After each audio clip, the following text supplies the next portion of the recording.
Everybody, we are back. It is another episode of Tape Don't Lie. It's the summer off season time. You know what I'm saying? So if it's your first time here, you already know what to do. Subscribe, hit the subscribe button. Go ahead, hit that like button, right? Go ahead, hit both of those, right? And if you don't like it, go ahead, hit the dislike button. We see some of those. That's okay. Go ahead, leave us some feedback, say what you want in the comments as well. Give us some love. Do a little hate, whatever. We love all engagement. We appreciate all the engagement that we get.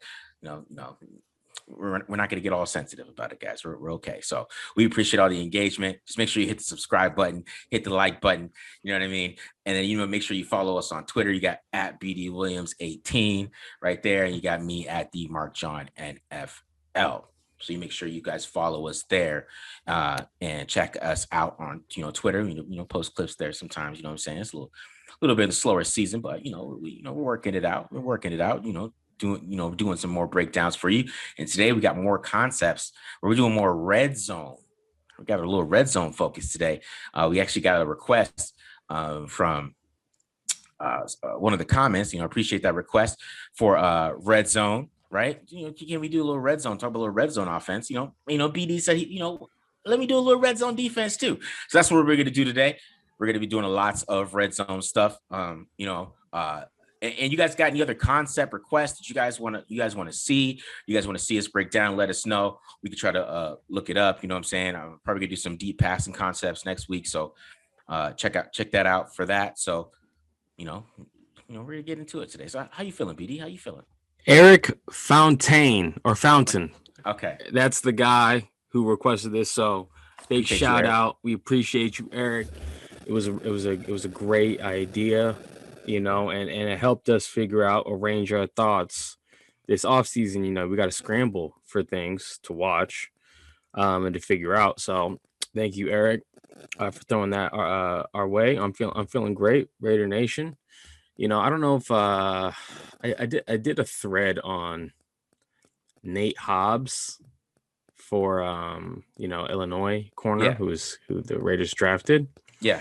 Some people were kind of upset with me because they said that out of all the games he played, I chose his worst game to purposely paint him in a bad light. Yeah. First of all, I am not an NFL employee. I do not have access to every single one of Nate Hobbs' games that he's ever played in, all 22. I just had one game, unfortunately. And I guess, according to Nate Hobbs' biggest fans, that was his absolute worst game. So that's all I had to give. I did a little Twitter thread. Probably not going to put any of that on the channel, to be quite honest with you. It wasn't the most beautiful stuff. Mm-hmm. But it also was really weird because they basically were having him play edge defender against the run. So he's a corner who, in that game, he was playing edge corner. I've never seen anything like it before. It was the weirdest game plan. Never seen two high safeties going up against 13 personnel the entire game. So probably his scheme didn't, and I mentioned that his scheme probably didn't help him out there. So yeah. Okay. If you're interested in Nate Hobbs, I know we didn't get to all the all the draft picks, Raiders draft picks. We got, I got a Nate Hobbs Twitter thread. If you want to go through it for what it's worth, whatever, it's all good. Okay. Are you planning on doing Morrissey, the center that they picked late? Should I? I mean, really, I don't know. Have you looked at him at all? Leave in the comments. If you want me to do Morrissey, I'll do Morrissey. If they want me in the comments, I'll do a little thread on Morrissey. That's fine. I haven't really watched Morrissey at all. I just haven't really. Yeah. I'm kind of levered it on. But if they want me to do a thread, I'll do it. I'll do a thread. I mean, because I'm probably gonna do some rug stuff on the Substack coming up pretty soon. So be on the lookout for that too, guys. Do some rugs. Talk about the intermediate game and how he can get open there. So yeah, we got some cool stuff coming, dog. We got some cool stuff coming for sure.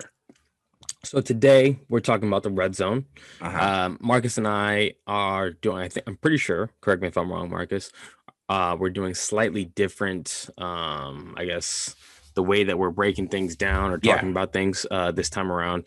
So let me just set the table here for everyone. My red zone breakdown is of Gus Bradley's defense, not the Raiders defense, but Gus Bradley's defense. Okay.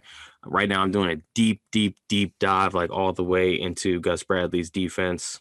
Got some articles on the Substack. So stay tuned. I got a couple more that I'm gonna be planning on getting out within like this next month and a half.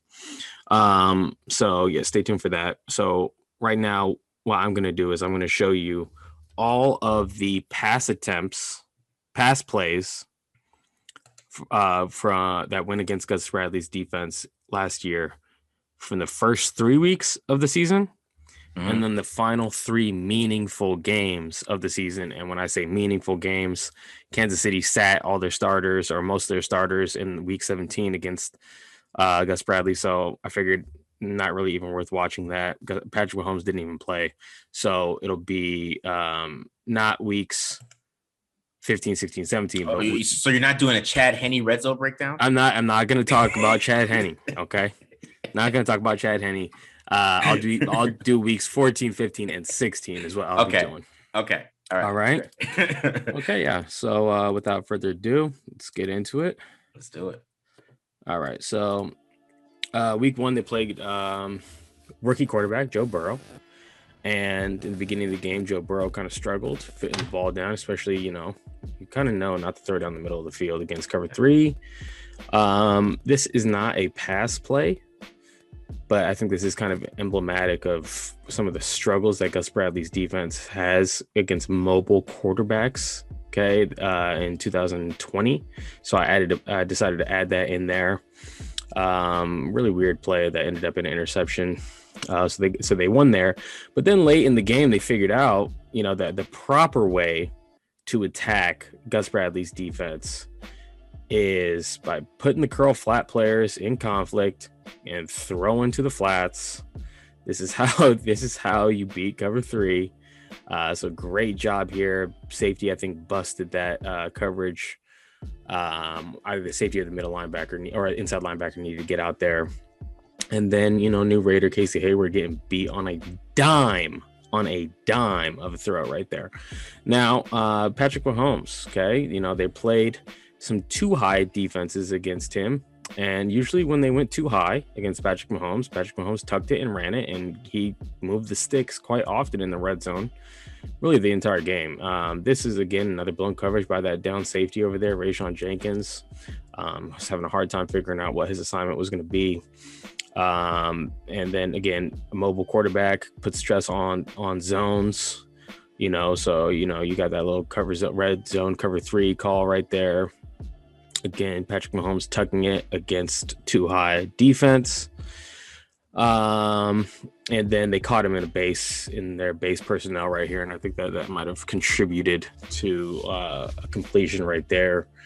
Because the nickel had the seamer against doubles, too wide on each side formation. So, that's a perfect throw for that coverage right there. And then, again, playing too high, what does Patrick Mahomes do? He tucks it. He never threw the ball against too high in this game.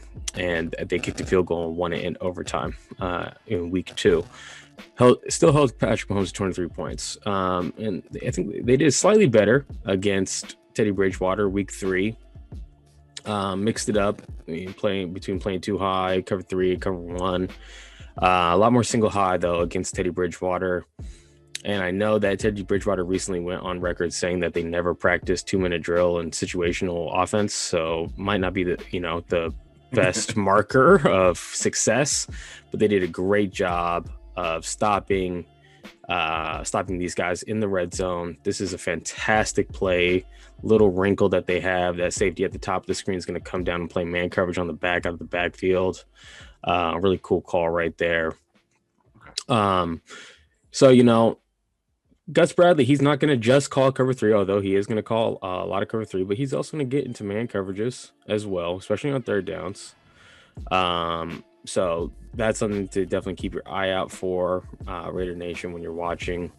They did a better job against Teddy Bridgewater, but it still wasn't perfect. This is a big gaffe right here. They're playing cover 1. Robber, the safety in the middle of the field, kind of just doesn't really help out his middle linebacker at all. So don't know why. I think they kicked the field goal after that. So through 3 weeks, quarterbacks had a 75% completion percentage in the red zone, 3 touchdowns, 1 interception.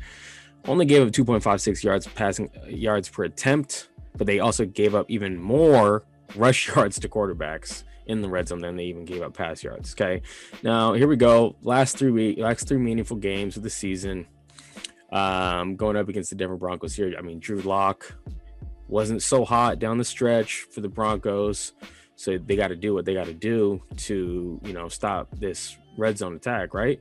And they did it. And this is an incomprehensible bad interception from Drew Lock. I have no idea. That's probably the worst interception I saw all year, all of 2020 from any quarterback in the NFL.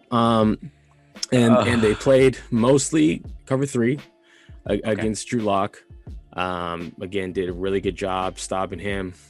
I think Drew Lock definitely missed some opportunities. There might have been some, better passes or better decisions that he could have made in this. But he really struggled to find any kind of completions in this game. I think that this was week 16 for them. I think this is week 16 for them. Mm-hmm. But also, you see, running the ball. I think they did a better job of corralling quarterbacks towards the end of the year, rushing quarterbacks when they would scramble out the back, and then that probably should have been a touchdown right there. But Jerry Jeudy dropped it. So cover 3 was really successful against Drew Lock. Now we're going up against Matt Ryan. This is a much better passer, right? And they really switched it up. They had probably more volume in their red zone coverage than I had seen. That's a little nifty tight end screen that they got a completion against. Here they go. They're playing palms at the top of the screen. Corner does a fantastic job breaking on that, jumping that flat route from 2, the out route from 2. Yeah, so they played more too high, in this game.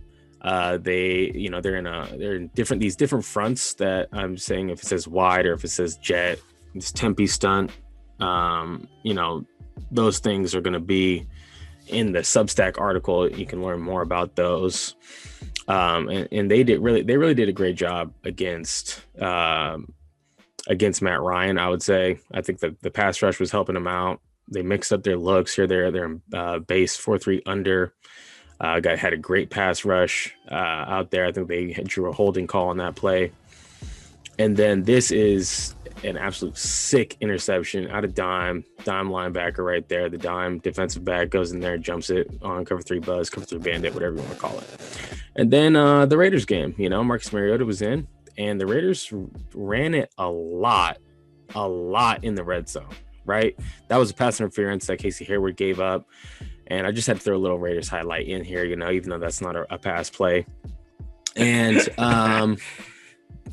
again, stopping mobile quarterbacks, they struggled a little bit against Marcus Mariota's.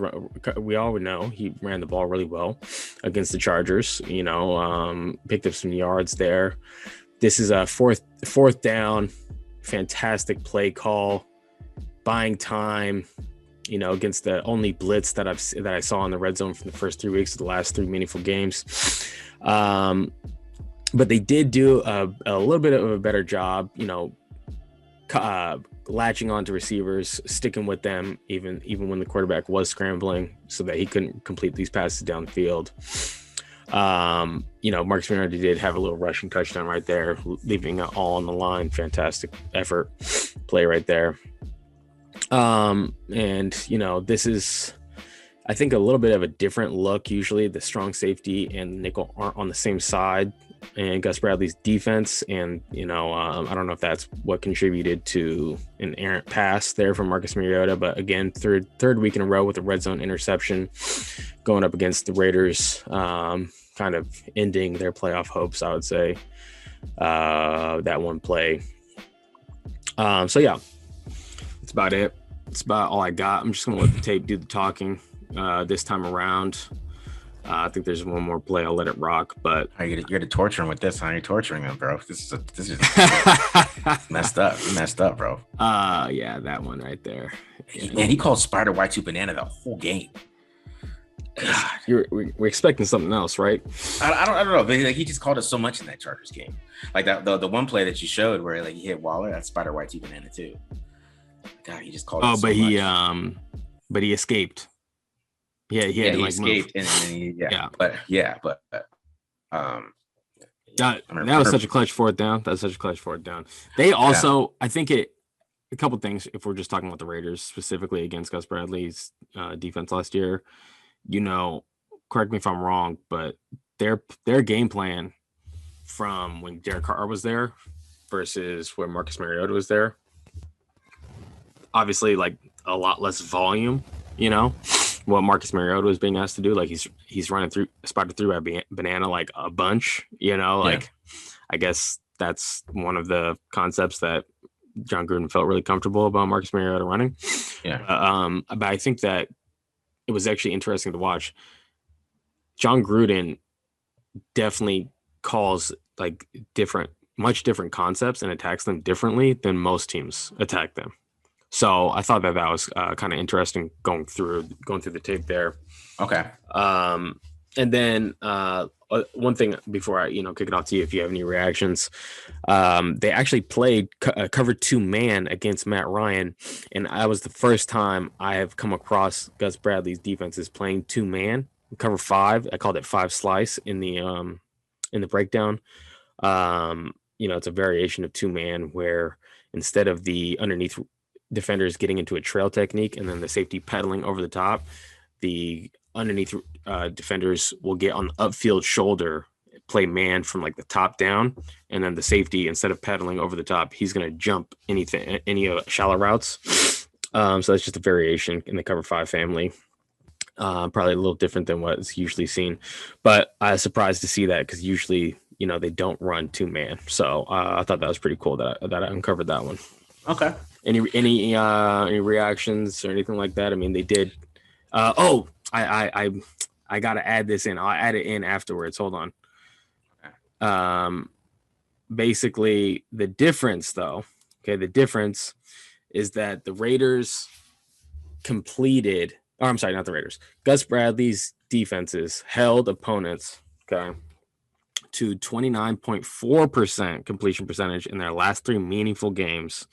3 interceptions, 1 sack, 0 touchdowns given up passing in the last 3 games in the red zone. 25 yards and in is what we were using as our metric right there. And they gave up a lot fewer QB scramble yards. Only Marcus Mariota was able to get scramble yards against them.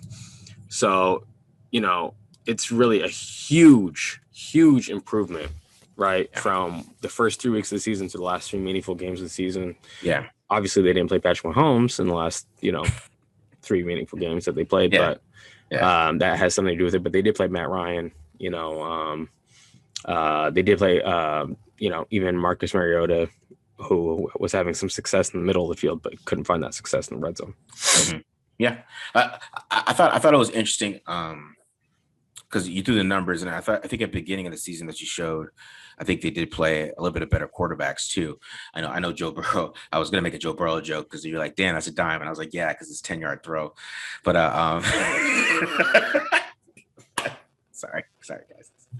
But anyways, but I think they played better quarterbacks at the beginning of the year too. I mean, I think playing the quarterback you play has a little bit of a factor of some of these things and some of your numbers, and that's why like a season total, is a better number because you play Patrick Mahomes week 1, he might kill in the red zone, but doesn't mean you're not a good red zone team. Maybe you just got killed by Patrick Mahomes. Yeah. So like it's volatile like that a little bit for me. But at the end of the year they're playing Matt Ryan, which he didn't have Julio, and it's a little bit different. And Matt Ryan, he's getting older and he's starting to look more pedestrian by the year too. And then Drew Lock's just terrible. Which go Drew Lock. Hope you win that competition this year. Man, go Drew. Go Drew. I mean, if you watch this breakdown, you will see that there's a night and day difference between Teddy Bridgewater and Drew Lock. Beat him out, Drew. You got this. Huge. You got the swag. Do the dance. Do your dances. To the one song. You bounce. Jeezy. Yeah. You get lit. Lock. Get lit. So then you guys can go 5-11 again with the great defense. So Drew Lock to me, when he's out there, it looks like he thinks that he's playing with house money. He's like, oh, they drafted me. Like, I don't have to take care of the football. I know. I know he's funny, man. It's funny. Yeah, well, I just remember Raiders fans going into the season like, "Oh my God, Drew Lock, man, you were 4-1," and like, whatever, bro. Whatever. We'll see. But anyways, they're saying that about Justin Herbert too. Justin Herbert gave the ball back to the other team a lot too. So yeah. Let me Justin Herbert play better though. He's a lot smarter. He's a lot smarter guy. He actually sees blitzes and stuff. Something that I will say though about Justin Herbert going through all this tape of the defense, like how often they, and maybe this isn't all on Justin Herbert. Maybe the running backs or wide receivers fumbled the ball or something like that. Yeah. Okay, but how often the defense would like come onto the field and the offense and the opposing offense would already be in the red zone, like because of a turnover or something like that. Yeah. It's like, wow, like how often is this happening? It's crazy. Like they were dealt a bad hand.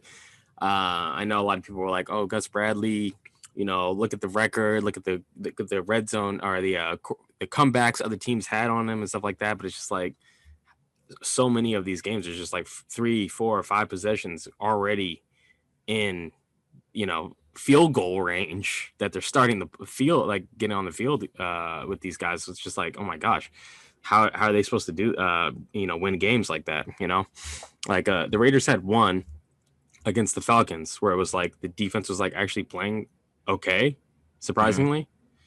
But the offense, you know, all the turnovers, and they just kept on giving the ball back to the Falcons and, you know, deep into their territory already. Yeah.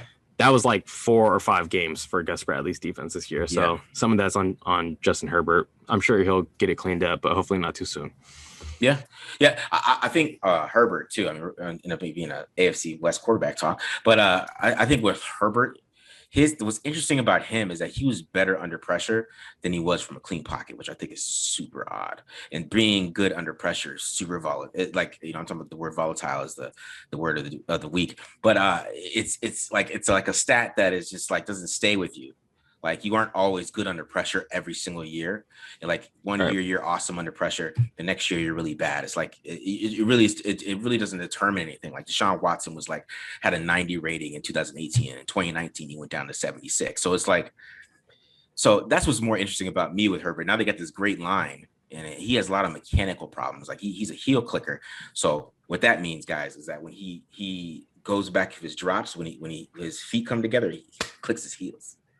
You're not supposed to do that. You're supposed to have a good base. Watch QB School, just JT O'Sullivan. He breaks it down better than me. But he does he's a heel clicker, and his feet are really close, so it messes up with his accuracy. So he got away with a lot. I mean, he got away with like having Keenan Allen and stuff, and a lot of those things. So it's gonna be interesting to see his progression, because my thing with him that I always say is like, is this you? Okay, if this is you, then cool. Yeah, you're good, but like, are you like, I don't know. He kind of reminds me of Baker Mayfield a little bit. His rookie year. Baker Mayfield's rookie year was like really good, but like Baker Mayfield is never.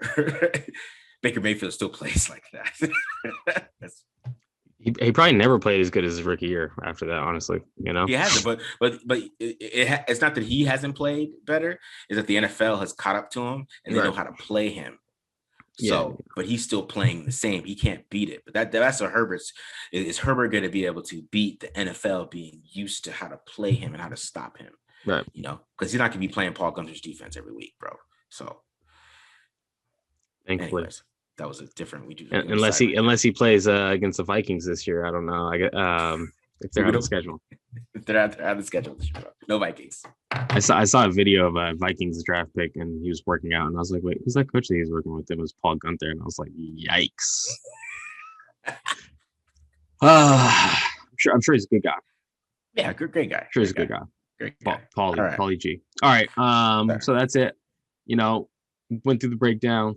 I agree. Quarterbacks were probably better, but I mean, when Patrick Mahomes is in a group of quarterbacks versus another group of quarterbacks without Patrick Mahomes, most likely, that first group of quarterbacks is going to be better. But I also want to say, going into the season, they lost Derwin James in training camp. And I think that it took them a while to like figure out That's a good point. Who's playing where in the secondary. They traded Desmond King like 5 games into the season. Chris Harris went down.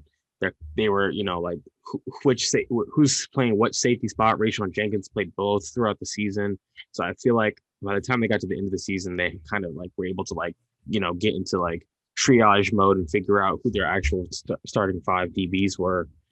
And I think that contributed to their improvements down the line, down as the year went on, and overall in coverage in the red zone. So I'll leave that there. All right. So that's everything I got on my end, man. I know you're gonna give us something a little different. It's gonna still be red zone stuff. Yeah. Can you? I'm just focusing on explain? one play though. I'm kind of focusing on 2 plays, but it's like it's one play, but it's the variation that Gruden has changed over the years. So basically, we're going to talk about Gruden has a favorite play in the red zone that he's been doing for years. I'm kind of going to show that breakdown a little bit, and then we're going to go into how he's changed it while he's been with the Raiders in 2018. Because Gruden, one thing I will say about Gruden that I really like is that he has modernized his offense. His offense is very modern. Some of the things, I mean, he loves to spider one banana still, but he's a very modern guy. Like everything about his offense is modern, and he has updated everything that he's done. And that's one thing I like about him. The play calling, situational stuff, of course, we could talk about that, but from a scheme standpoint, he's that dude watches offense all day. That's all I gotta say. He watches offense all day. And I think we'll talk about how this is historical, a red zone play too. And, one of his favorite red zone plays, and how he changed the variation to one of his other favorite red zone plays. All right. So let's go ahead and get into that. All right. Sounds good.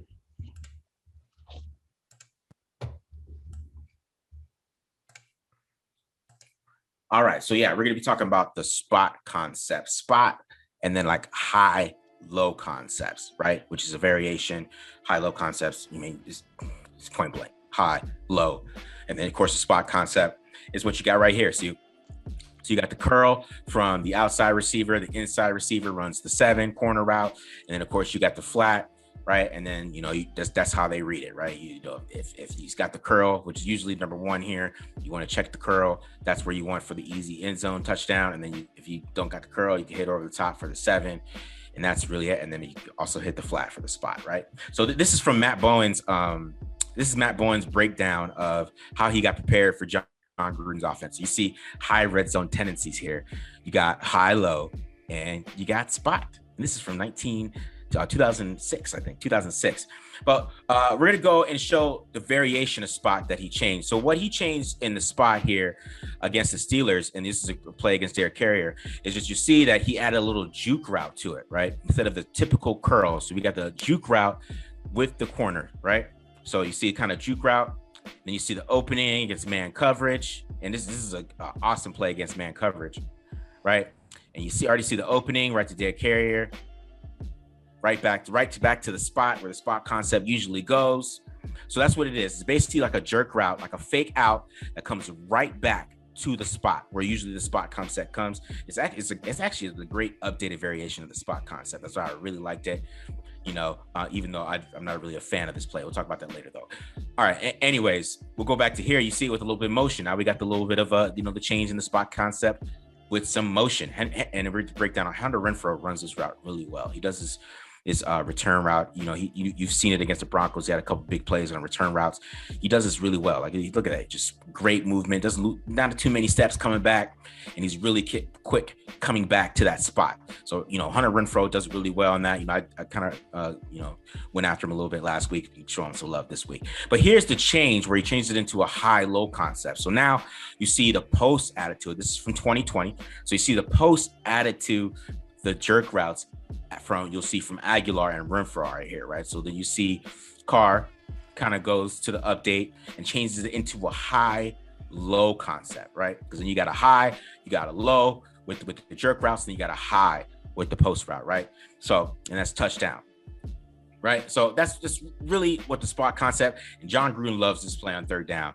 And of course, when we talk about concepts, we always got to talk about the other side of it. And I do not like this play because it just never works. And I'm sorry, guys. Like, he runs this play a lot. After you guys see this, you guys are going to recognize this all the time on TV. Watch. Third down, you're going to see the same concept. Here we go. Spot concept. It doesn't really work against zone coverage. So you got the Falcons are a little bit like a little bit of a cover 2 coverage here, right? A little bit of a, what we call it, middle of the field open, basically, right?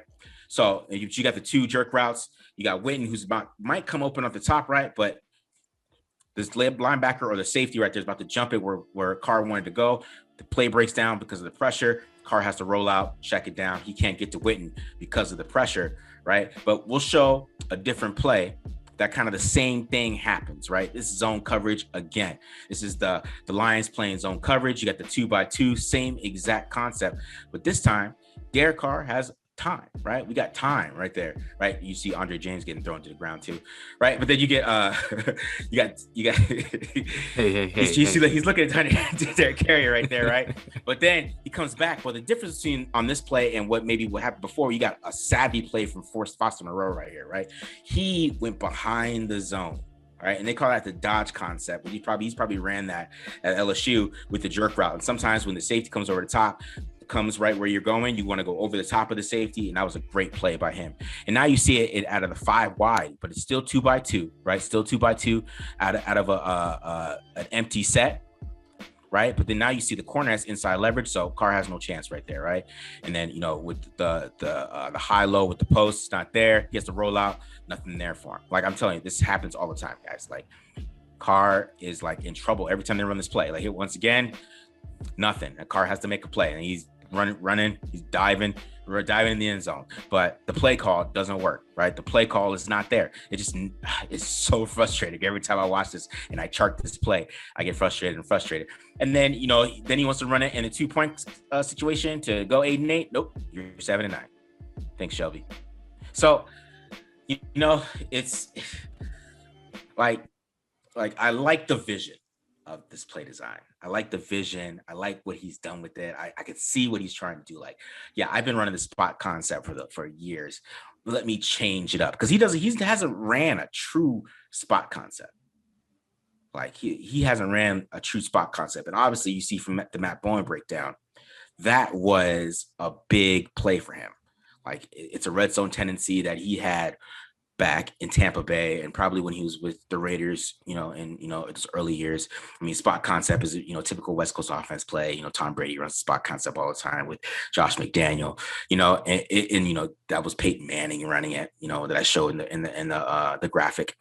So I mean, it is a concept that is known, right? And I like that he changed up the variation, but obviously he still loves spot. It's like that's his thing, man. He's like, spot concept. You can't go wrong. Spider wide banana, spot concept, levels. Like, Jon Gruden's been running those. Those are his go-tos, man, on third down. And he hasn't really changed from that. He's made different variations of them. He switched it up, and he's made it disguise them more, right? And that's why you see in 2018, that play, it was wide open, right? I mean, he's disguising it better. That's his first year there. But like, when you get to 2019, you get to 2020, they get in that 2x2 formation. Teams are like, okay, spot. They go on spot. They might go spot here. They're going spot. They might even start checking to it, like spot. And they're getting ready for it. Especially like Raheem Morris. Raheem Morris team, the Falcons. You think he doesn't know that Jon Gruden calls spot in the red zone? They're ready for that stuff. They're ready for all his red zone calls. And it was funny. I actually went back and watched Tampa Bay. 2008, all their touchdowns, and yeah, he has some favorite red zone plays. He does. He has some go-tos. Yeah. So, what's your thoughts, PD? One thing that I do like about the double jerks, that juke route, the Derek Carrier, example from 2018 against the Steelers. Yeah. If you're playing man coverage and you get a 2-man bunch, you're going to get a banjo check.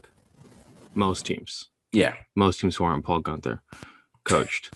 But most teams will do a banjo check or a banjo alert. And that means that the 2 underneath defenders are going to get ready to pass off the routes if there's a switch, right?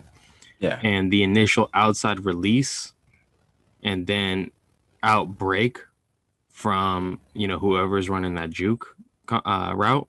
Yeah. There, you can't banjo that. You can't switch that off, right? It breaks the banjo rules. So against man coverage, I think that it has merit, but then you're showing, the zone, how it's not working against the zone, right? And I think Jon Gruden offenses tend to be better in their concepts beating man coverage than they are beating zone coverage. So I mean, that's something that you're just gonna have, like, whoever's running that needs to really sell. They really, really need to sell the out. They need to take that outside release and move that corner all the way out before they come back in, so that they can find the spot, the area in between the two zones. But yeah, man coverage, that'll work. Zone coverage, you got to be perfect for it to work. So I think that has something to do with it too. Yeah. Against zone coverage, it does not work. It just doesn't. It just doesn't work against zone coverage.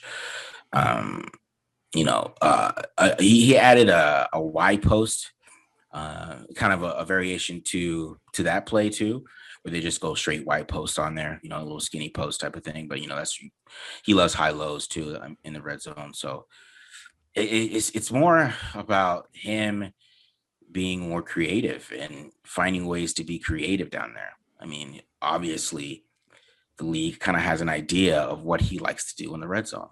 And they kind of had the idea for about 15, 20 years. And he has to try to kind of get past that because, I mean, yeah, like I said, those are the concepts, man. But if you're a coach, right, and teams, in their breakdowns, they know what you're going to do in certain situations, especially on third down, man.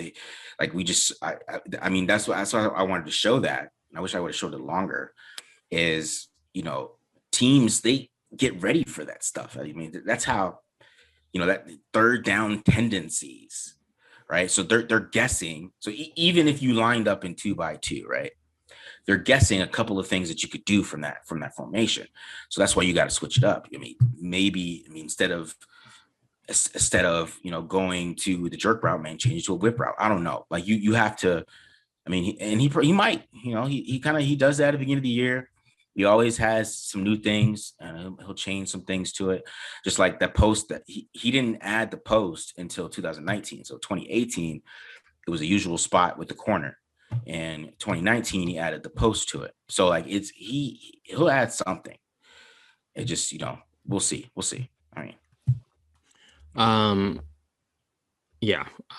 There was a freak interception last year. Do you remember that in the red zone? Yes. Miami? No, it was in Indianapolis. Indianapolis. That's right. Do you remember what concept that was? That was double China 7. Double China. That was right. Okay, that's double China. That's double China 7. So maybe almost a little similar when you got the corner and then you got a in route, but then two in routes. But anyways, yeah. I mean, I feel like getting a little shake route instead of that corner. You run that corner one week, maybe like 7-8 weeks into the season. Get a little shake route right there. But I feel like that's a play that's needs to be built onto another play. Like how often are they running a corner with the inside guy and then an out route from the outside guy? How often are they actually doing that, or are they just going straight to the juke route? That's you have to sell a concept before you can put the window dressing on it. So I just think I guess Gruden's trying to run before he can walk a little bit. It seems like in the red zone.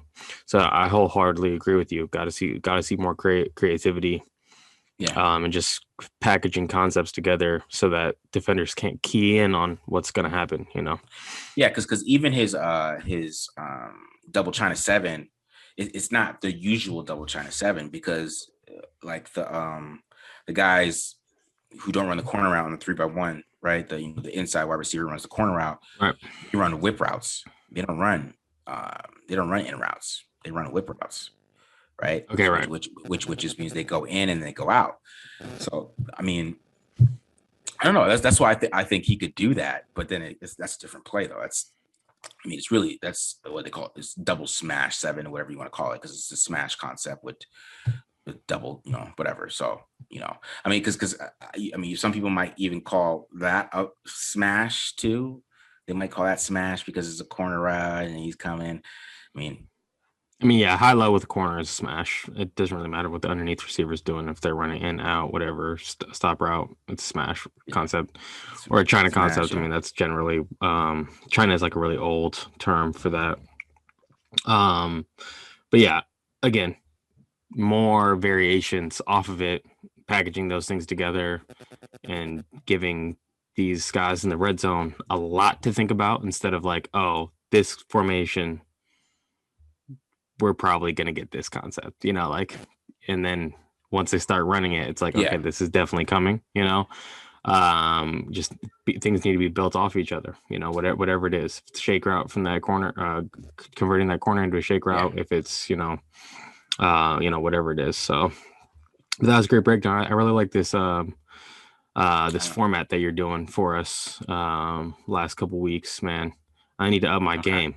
I don't have, I'm still trying to wrap my head around Gus Bradley's defenses though, still trying to be in the lab, trying to figure it out so I can get a good command of it when the season comes, so yeah, hopefully everyone liked that. Any other, parting last thoughts that you have for us, man? I mean, I think your point is about switching it up and not being predictable, because a lot of it is, I'll say with this play, right? I mean, he ran this a lot in 2018 and 2019. Okay. But he didn't run it the first 8 weeks of 2020. And let's just, like when I did arches last week, he didn't really run arches the first 8 weeks of the season. And I think that like at the end of the year, that he just kind of falls back into his go-tos at the end of the year. And I mean, because even the shows, the plays I showed for that concept for 2020. I mean, the Browns is like week 8, I think. The Broncos is week 10. You know what I mean? So I mean, the Falcons is week 12. And same with this. Let's talk about arches, man. He ran arches like crazy at the end of the year, in 2019. So it's interesting, like how I think he's got to find a balance there. Like you can't just throw all your new plays at the beginning of the year, catch everybody off guard, put up all these big numbers, and have a top 10, top 5 offense for whatever, and then kind of go back to your go-tos. You know what I mean? Like I think you got to be variant all year, man. He's got to save some of that stuff. Basically, he's got. I guess what do they call it? Andy Reid syndrome. Where you throw all your plays out at the beginning of the year, and then you have nothing left to show anybody with anything new, and then you lean back on your usual concept that everybody knows how to play. So I think that's, he just got to find that balance. Like, let me stick with my usual stuff. Right. Stick with my usual, also throw in some mixes. It's like, like we talked about the arches variation that he ran last year. I played, it always worked because, like, and when he ran it every single time, like they're taking arches and we got to do something else, but you got to mix it up all year. You know what I mean? Like you can't just, and then lean back on your go-tos. And I think that's kind of some of the things that we see for the second half struggles a little bit. But I also feel like that's kind of my last piece, because they had such a hard time running the ball in the red zone, especially towards the end of the year. I think that also was a big factor. And it limits the offense, you're going up against too high. You can only call so many things against too high because teams aren't really afraid of them running the ball. I know a lot of people seem to think that Josh Jacobs saw like the most 8-man boxes. Like I've heard some people say Josh Jacobs saw 8-man boxes, more than any other. That is completely false. That is not factual. Okay. Teams could go too high against them. And obviously when you got 2 safeties are better than 1 when you're defending the pass. So it kind of limits what you can do and what concepts are going to end up working for you. So getting the run game back and making the defense honor that possibility is going to open some things up. I would predict. So hopefully we see a better run game this year, especially in the red zone.